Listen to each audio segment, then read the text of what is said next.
Ladies and gentlemen, good day and welcome to the Q2 and H1FY25 results conference call of Suven Pharmaceuticals Limited. As a reminder, all participant lines will be in the listen-only mode, and there will be an opportunity for you to ask questions after the presentation concludes. Should you need assistance during the conference call, please signal an operator by pressing star then 0 on your touchtone phone. Please note that this conference is being recorded. I now hand the conference over to Ms. Cinderella Carvalho from Suven Pharmaceuticals Limited. Thank you, and over to you. Thank you, Yash. Good evening, everyone, and welcome to Suven Pharma's Q2 and 1H FY25 earnings call. I am pleased to introduce to you all our management team today. Mr. Vivek Sharma, our Executive Chairman, Dr. Prasada Raju, our Managing Director, Dr. Sudhir Singh, our Chief Executive Officer, Mr. Himanshu Agarwal, our Chief Financial Officer. After our remarks, we'll open the floor for Q&A. Now I'll hand over the call to Dr. Prasada for him to introduce our new Executive Chairman, Vivek Sharma, and share his insights on the quarter and recent developments. Thank you, Cinderella. Very good evening to everyone. A warm welcome to your earnings call. We extend a warm welcome to you on our Q2 FY25 earnings conference call. It's my pleasure to introduce our Executive Chair, Mr. Vivek Sharma. Vivek brings over 25 years of global operational and leadership experience, including over a decade of being the CEO and in the board roles within global pharma CDMO organizations. His distinguished career is marked by building global businesses and driving profitable, sustainable, and scalable growth initiatives. He is based in Boston. After its merger, Vivek will focus on strengthening and expanding Suven customer relationships and driving the global expansion of Cohance's combined platform. We are excited to have him on board. Now I hand over the floor to Vivek for his comments. Thank you. Thank you, Dr. Prasada. I'm honored to be part of the management team at Suven Pharma, amongst the leading CDMO players globally. I'm excited about the cutting-edge chemistry, ability, and technology platform Suven has created. That is small molecules, antibody drug conjugates, and the recently acquired oligonucleotide segment. Some commendable achievements include the strong strategic relationship established by Suven's team with larger innovator companies and impeccable delivery track records. This is an exciting time for the CDMO industry, especially for the Indian players, and Suven, with its amazing track record and tech capabilities, is well placed to capture the market tailwinds. It will be my endeavor to leverage my experience and Suven's capabilities to drive organic and inorganic growth strategically, integrate Suven and the Cohance platform together to unlock many growth opportunities and enhance value creation for all stakeholders. Suven has released its first ESG report, and our ESG profile is now available on our website and ESG World, underscoring our commitment to sustainability. We have also received ISO 50000 and other accreditation in first H1 and PCSI status. As previously shared, we are on track to deliver growth on a full year basis compared to FY24 across the overall platform. Our key strategic initiatives are progressing as planned, and we reiterate our goal to double the combined business organically over the next 5 years, with M&A serving as a growth accelerator. Now I hand over the floor to Dr. Prasada. Thanks, Vivek. I take this opportunity to update you all further on the appointment of our Chief Commercial Officer. Given his extensive experience in the CDMO and biotech space, we look forward to working with him. We have also augmented our business development team with additions across US, Europe, and Asia. The augmented team is geared towards building strategic relationships across these regions. These new appointments and their expertise are pivotal as we deepen our engagement with large innovators and explore collaboration with select biotech firms focusing on oligonucleotide, ADC, and small molecules offering. I also wish to take this opportunity to update you on latest industry developments and our interactions at various industry events, what we learned. We had a productive interactions with several of the existing and some of the new customers that reinforced our strong industry standing. Customer sentiment has been positive as evidenced by increased number of RFQs and in-person audits to our select core sites. This aligns well with our commitment to offering an integrated and diversified technology platform that meets evolving customer needs.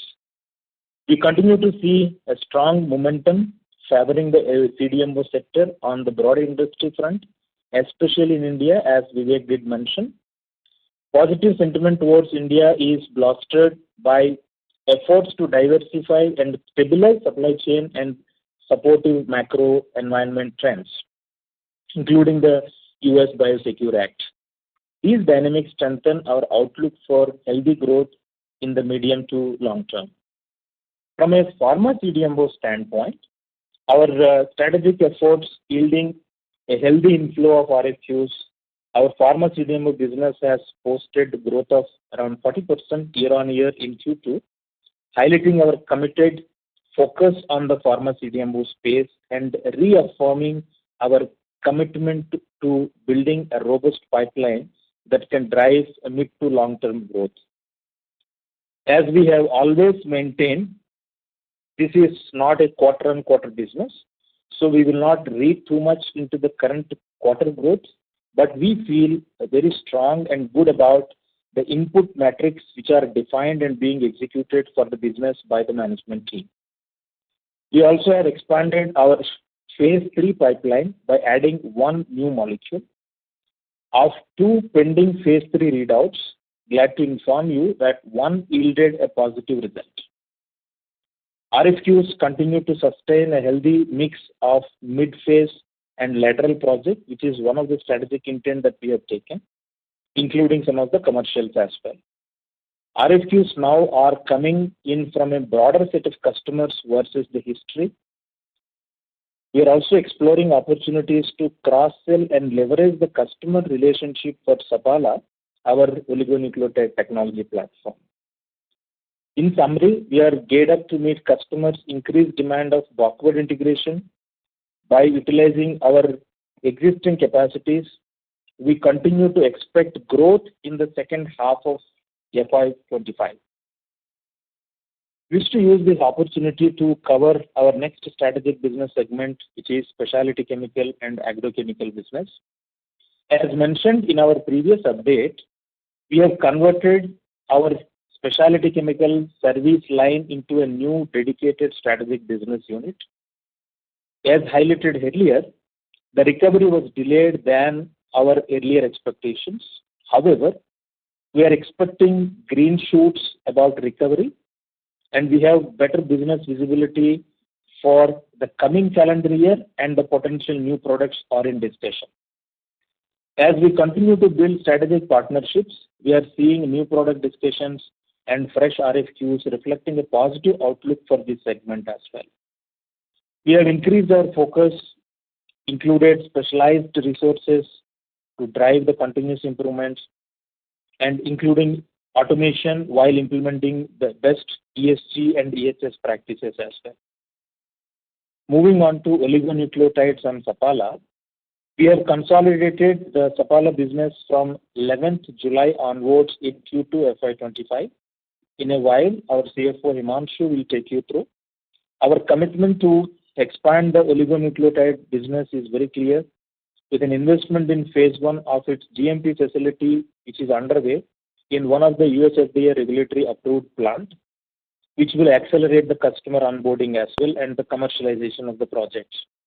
These investments enhance our capacity and broadens our service capability around the existing and upcoming R&D pipeline, which is getting built up. I will now briefly discuss Cohance's performance based on the Cohance presentation. As stated in their investor presentation, Cohance is back on the growth. As of YTD, October, Cohance overall business has delivered growth with a confirmed annual order book to deliver FY25 full growth. ADC segment expected to grow year-on-year in FY25 with shipment schedules largely towards second half of the year.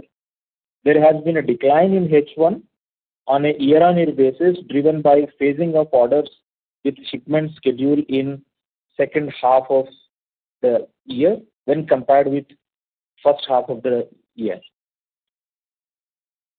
Cohance is also receiving more number of inquiries on the new adjacent payload platforms, and one of the new adjacent payload platform development followed by the process validation is on track.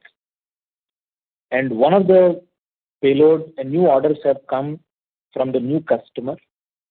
Existing commercial products are progressing very well with the latest information of some of the therapeutic indication expansion, which is also going to drive mid to long-term growth as well. From a non-ADC CDMO segment, it was our pleasure to share that Cohance, one of the large pharma innovators, phase 3 product has received US FDA approval, and we expect it to contribute towards mid to long-term growth of the CDMO business at Cohance. Regarding API Plus, Cohance is experienced demand recovery, which was evident in Q1 itself, and has reported 8% of year-on-year growth in the segment in first half of the financial year. The order book remains very healthy, and it is completely set for deliver the growth on a full year basis. Coming to the overall outlook, the outlook is unchanged at the platform level. First half of the year has been in line with our estimates, while second half will see a better growth trajectory. As Vivek shared, we have reiterated our guidance for overall platform growth on a full year basis. Now, I request Himanshu Agarwal, our CFO, to walk you through our financial performance and provide further updates to you. Thank you. Thank you, Dr. Prasada. So, dear investors, Suven Q2 revenue increased by 12% year-on-year to 2.58 billion. This includes Sapala, which has been consolidated from the date of acquisition being 12th of July. While excluding Sapala, the growth has been 7% year-on-year. The pharma CDMO segment reported a growth of 40% year-on-year, and we expect it to deliver growth on a full year basis for the financial year FY25. The gross margins have expanded 473 bps year-on-year, driven by the business mix as well as Sapala's addition. Adjusted EBITDA was at 1.11 billion, with EBITDA margins being 43.3%. Adjusted PAT margins were 34.1%, reflecting our current investment to steer Suven toward the next growth chapter. EBITDA has a one-time cost of 52 million, largely being ESOP cost as well as merger cost, factoring for which the reported EBITDA margins for the quarter stood at 40.4%. On a H1 basis, revenue declined 15.6% to 4.88 billion, while gross margins expanded by 378 bps to 76.3%. Adjusted EBITDA of rupees 1.99 billion, with margins stood at 40.7%. The one-time expenses of 107 million were largely due to ESOP as well as merger cost. In first half, we spent a total of 694 million on capex, primarily on phase 1 of our R&D center at Genome Valley, of which 229 has been operational since June 24, and on the Suryapet plant of approximately 164 million. In first half, Suven has generated a free cash flow of rupees 1.10 billion, with a cash and bank balance standing at 6.56 billion at end of September 24. This includes the first tranche payment towards the acquisition of Sapala of 2.58 billion.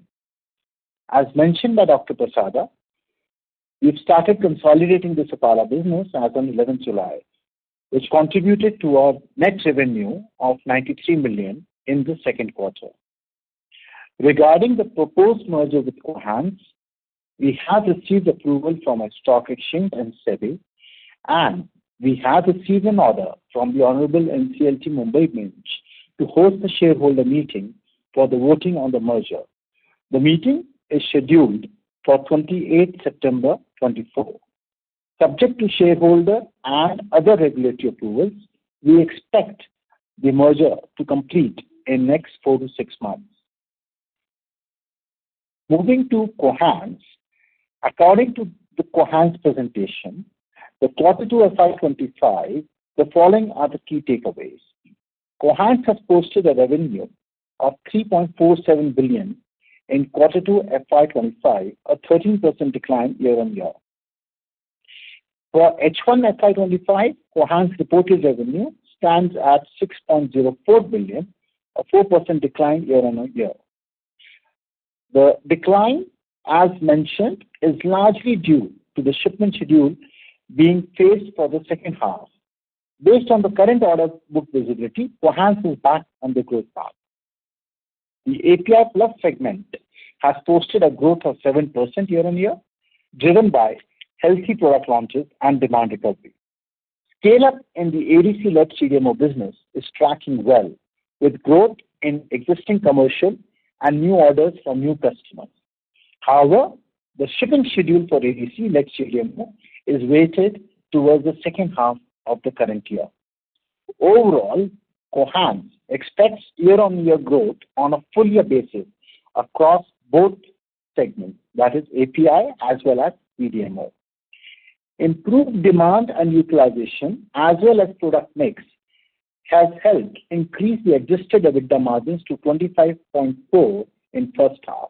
The Q2 FY25 adjusted EBITDA margins were at 30.3%.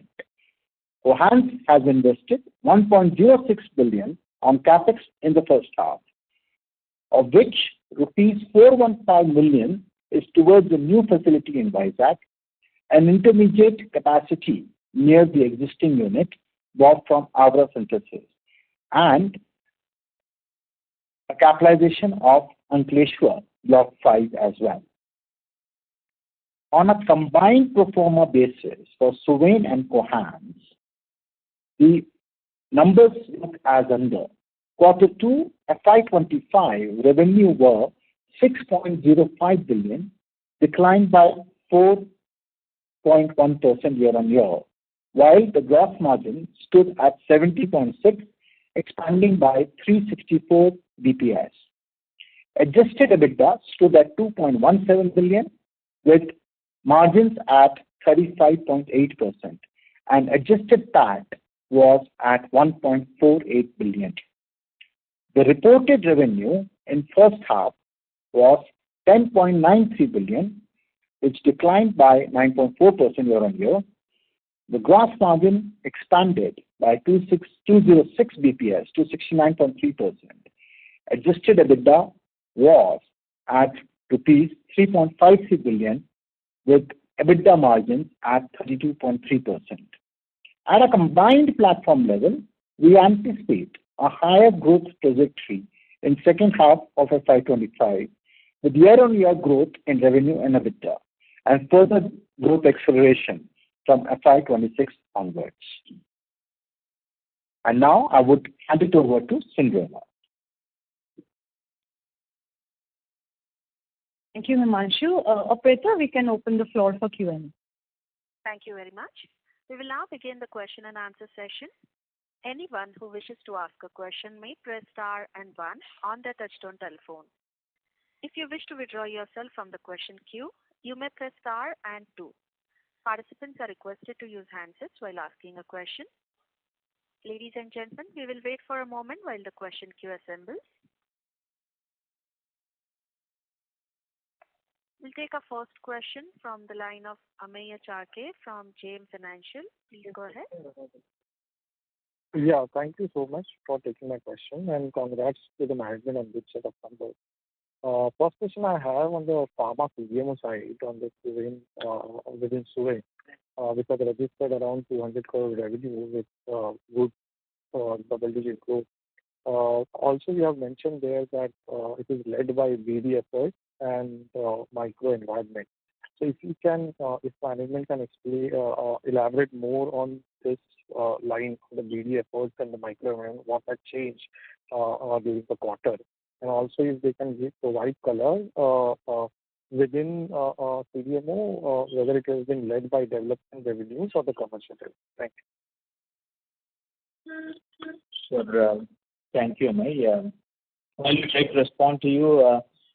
We caution against reading into a single quarter growth because we remain optimistic due to the overall sustained customer interest and a strong pipeline broadening the relationship. However, quarter growth should not be read beyond what is expected to.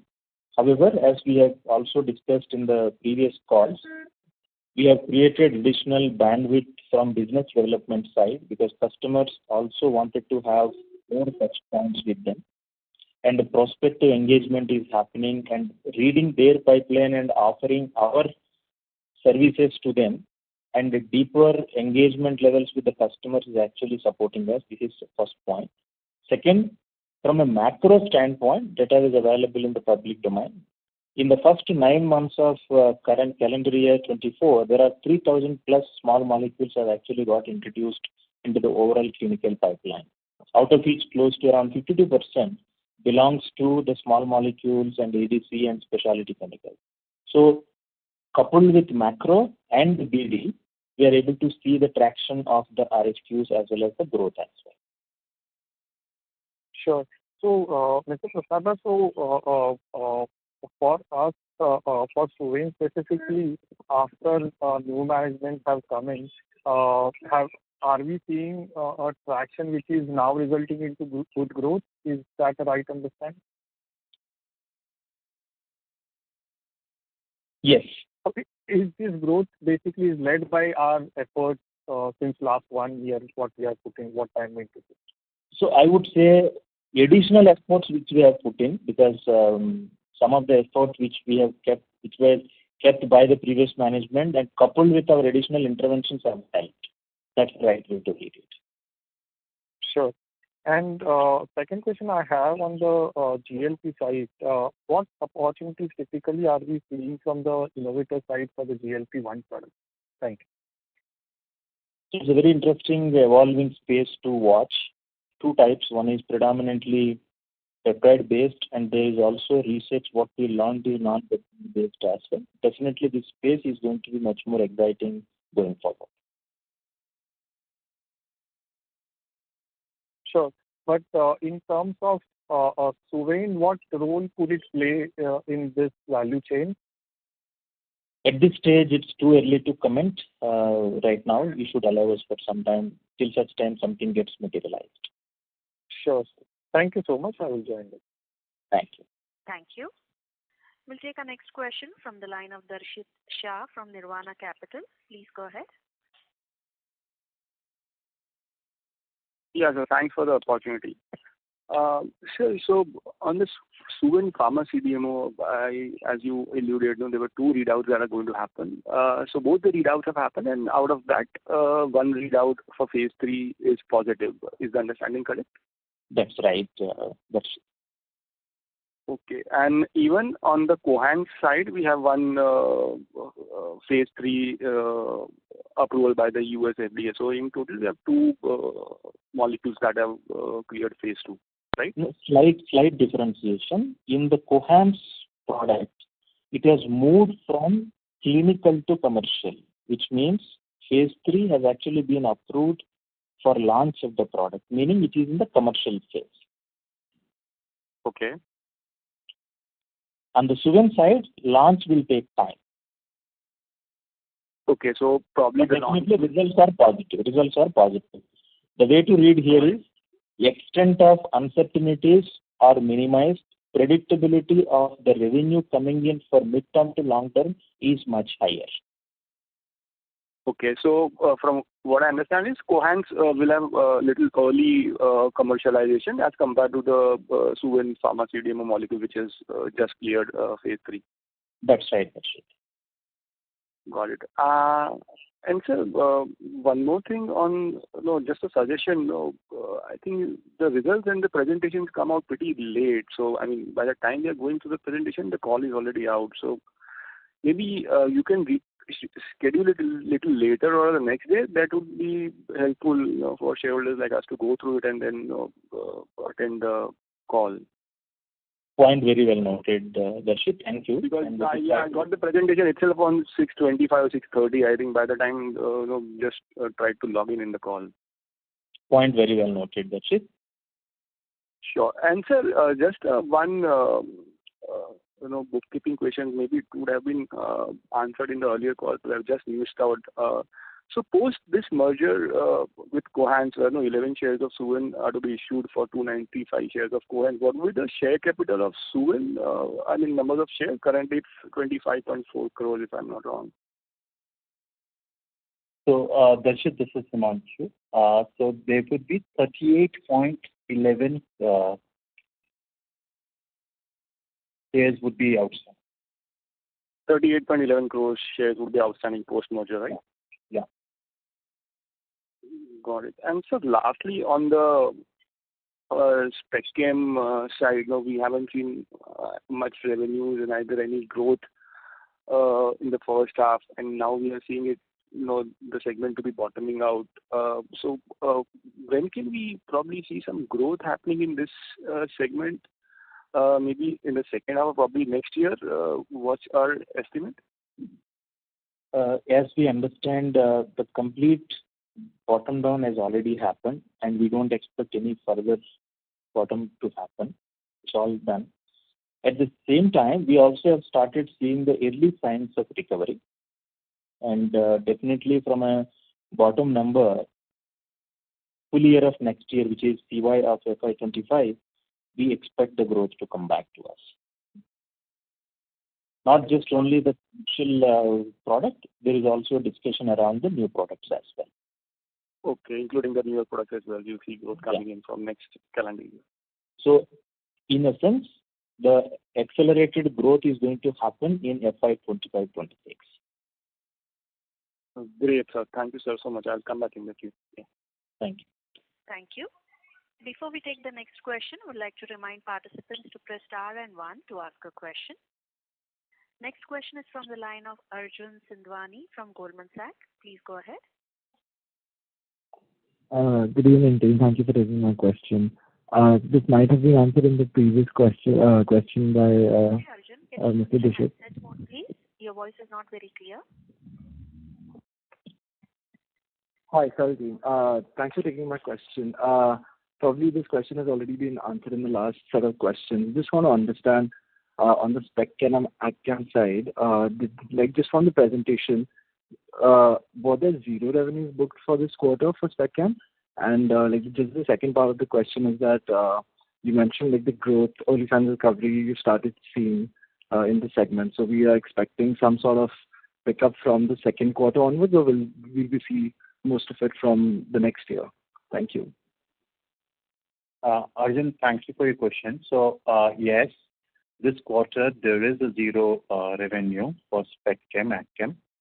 And to the second part of your question, I mean, the H2, we do expect that there would be orders, so and that would get recorded in the H2 of the current year.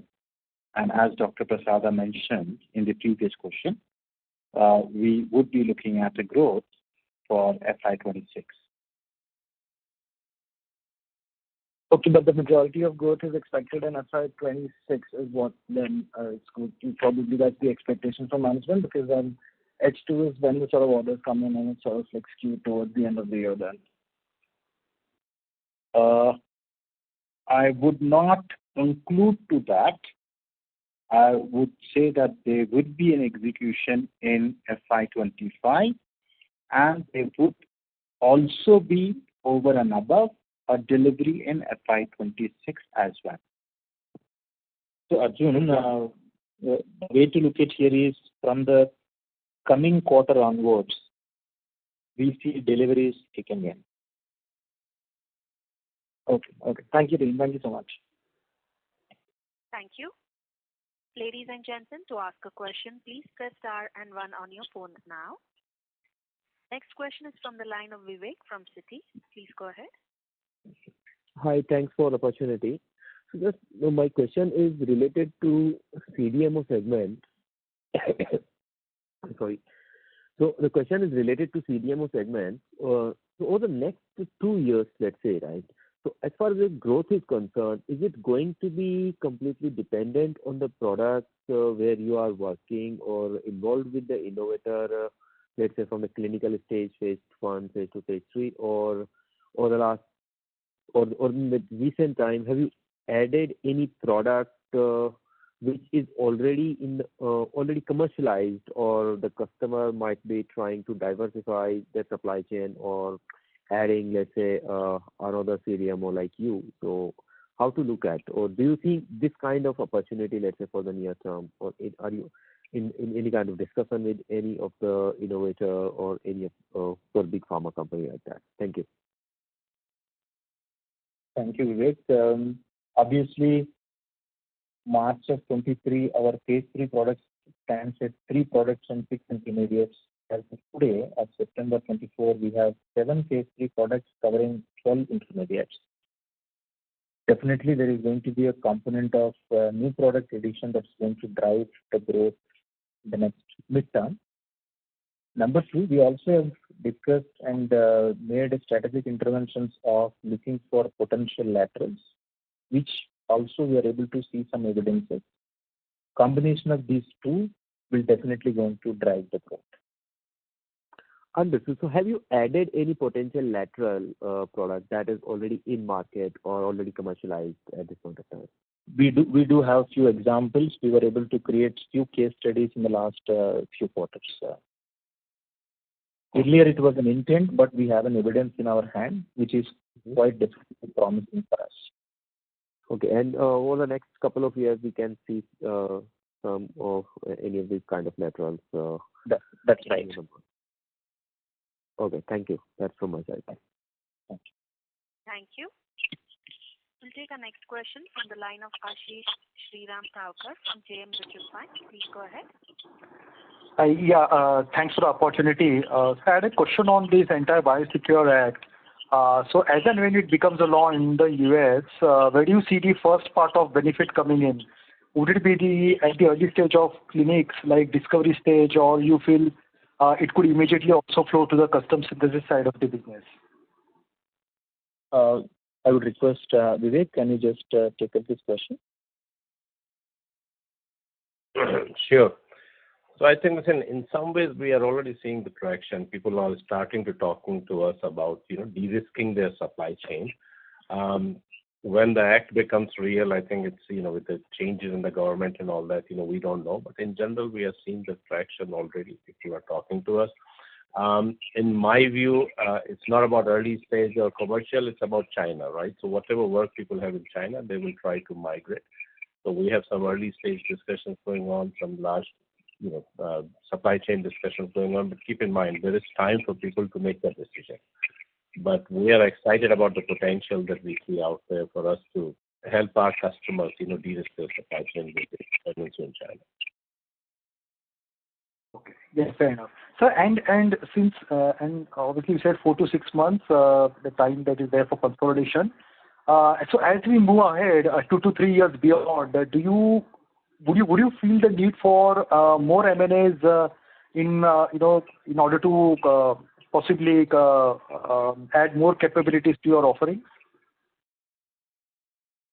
Yeah, so our strategy, I think, as we have said very clearly, right, it's organic as well as inorganic. You have seen the company has done inorganic acquisitions to add capabilities in the past, and I think that remains a key focus. We will continue to look at capabilities that are better to buy than build.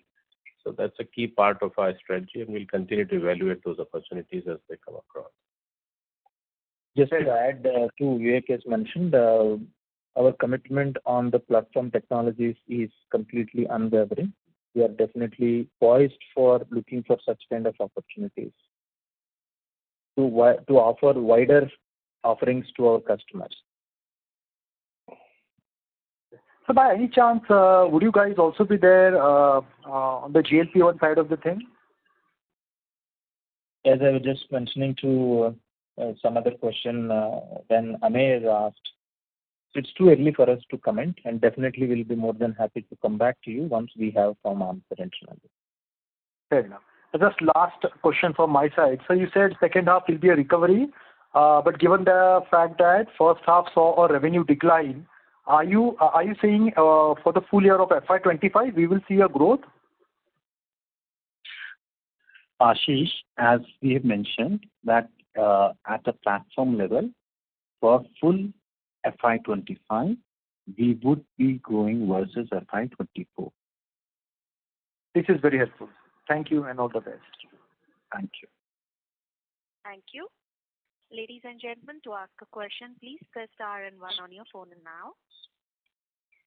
We'll take our next question from the line of Darshit Shah from Nirvana Capital. Please go ahead. Yeah, sir. Thanks for the opportunity again. Sir, just want to ask on both these molecules which have kind of cleared phase 3.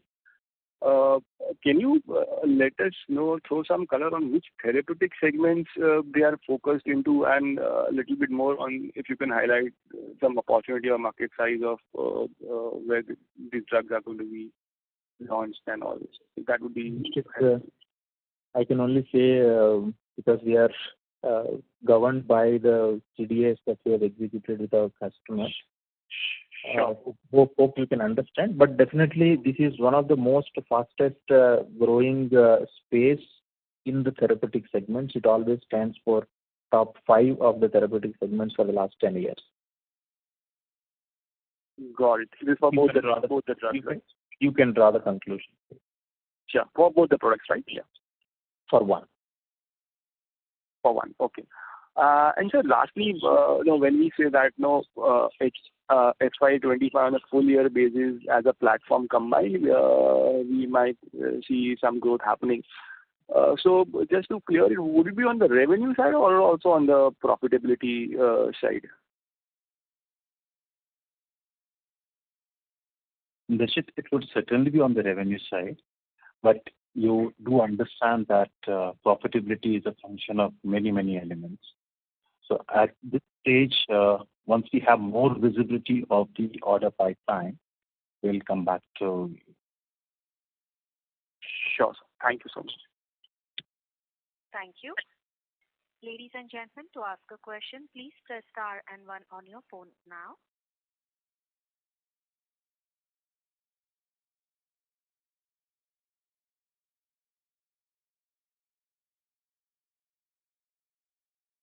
Participants who wish to ask a question may please press star and one on your phone now.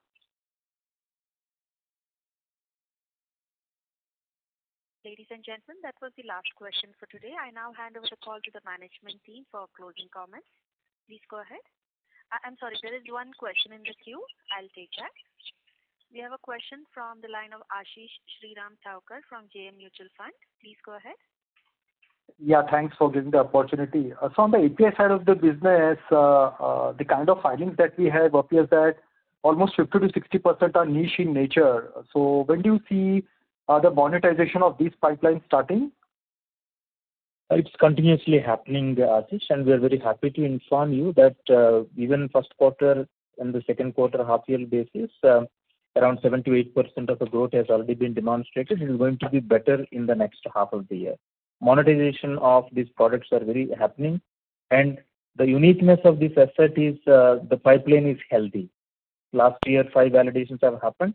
This year, at least 7 to 8 new products are going to be introduced in the platform, so that the midterm to long term is fully secured. Perfect. And lastly, sir, would you be open to consider international M&As? Is there something which is off the cards? So whatever our commitment on technology-led platform, if it means for us to go outside of this country, we will be open-minded.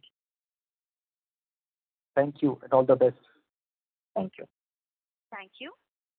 We'll take our next question from the line of Karthi from Suyash Advisors. Please go ahead.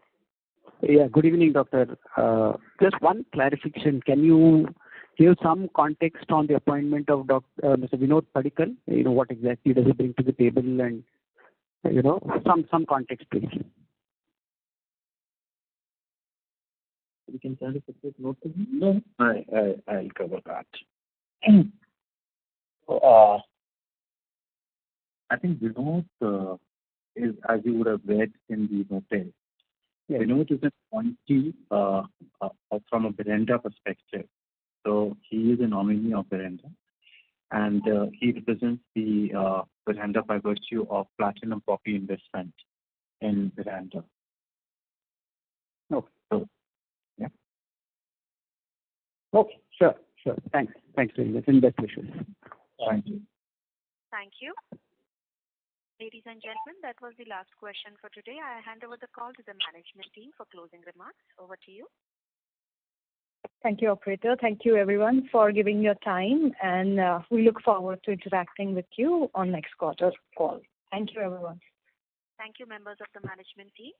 On behalf of Suven Thank you. Pharmaceuticals Limited, that concludes this conference call. Thank you for joining us, and you may now disconnect your lines.